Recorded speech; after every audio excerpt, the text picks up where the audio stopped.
श्री मन्ना लाल रावत। माननीय अध्यक्ष जी, बहुत बहुत धन्यवाद। ये जो विधेयक अभी विचाराधीन है, रेल संशोधन विधेयक 2024, विशुद्ध रूप से जो भारतीय दृष्टि है उसको लेकर है, और महत्वपूर्ण यह भी है कि इसके उद्देश्यों और कारणों का जो कथन है उसमें पूरी तरह से इसका स्पष्टता है। मैं इस विधेयक के समर्थन के लिए खड़ा हुआ हूँ। इस विधेयक में मोटे तौर पर यह बात समझ में आती है कि दो कानून, जो एक 1890 का था और एक 1905 का है, दोनों निरसित हो रहे हैं और एक नया इसमें कानून बन रहा है। उसकी वजह से प्रशासन का और शासन का एक बड़ा सिद्धांत है यूनिटी ऑफ कमांड, वो इसमें आ रहा है। दूसरा, लोकतंत्र में रेस्पॉन्सिबिलिटी आखिरकार किसके पास जाए, वो भी सिद्धांत इसमें एकीकृत होकर आ रहा है।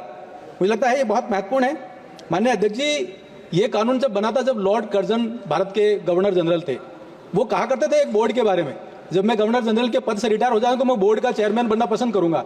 इसका मतलब ये कि ब्यूरोक्रेटिक अप्रोच जो था उसको लेकर ये 2005 के जो कानून और सारी व्यवस्थाएं बनी थी।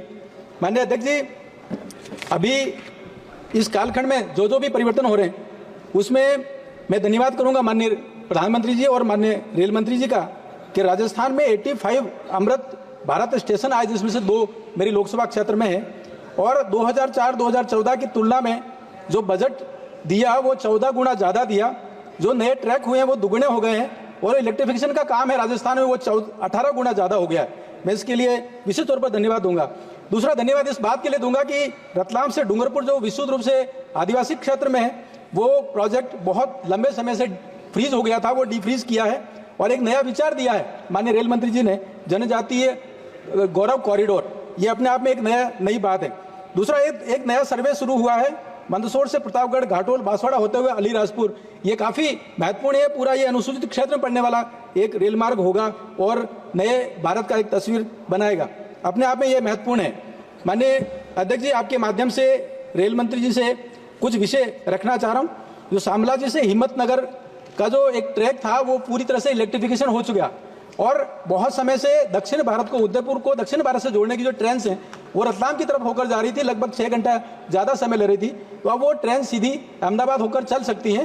दूसरा, दक्षिण भारत से अहमदाबाद आकर कुछ ट्रेन रुक रही हैं जिनका विस्तार होकर उदयपुर तक आ सकती है, मेवाड़ तक आ सकती हैं।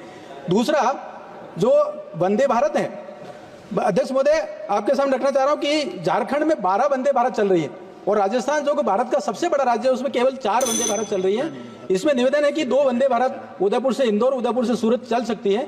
इसके साथ ही साथ ऋषभदेव रोड, सेमारी, सुरकंडखेड़ा, जयसमंद रोड ऐसे स्टेशन में लगातार सुविधाओं और उसके विस्तार की, उसमें ट्रेन का ठहराव हो, ऐसी लगातार मांग है। मैं आपके माध्यम से ये विषय रखना चाह रहा हूँ। दूसरा, असावरा से जयपुर की जो ट्रेन है, जी कंक्लूड कर दें आप। जी बिल्कुल। असावरा से जो जयपुर ट्रेन चल रही है, मेरा आग्रह है कि जनजाति गौरव वर्ष और भगवान बिरसा मुंडा जी के 150वीं जन्म जयंती का कार्यक्रम अभी वर्ष चल रहा है माननीय प्रधानमंत्री जी के नेतृत्व में, तो मेरा आग्रह है कि जो असावरा से जयपुर ट्रेन है उसका नाम मानगढ़ धाम एक्सप्रेस के नाम से रखा जाए। आपने मुझे समय दिया, अध्यक्ष महोदय, धन्यवाद। श्री राजमोहन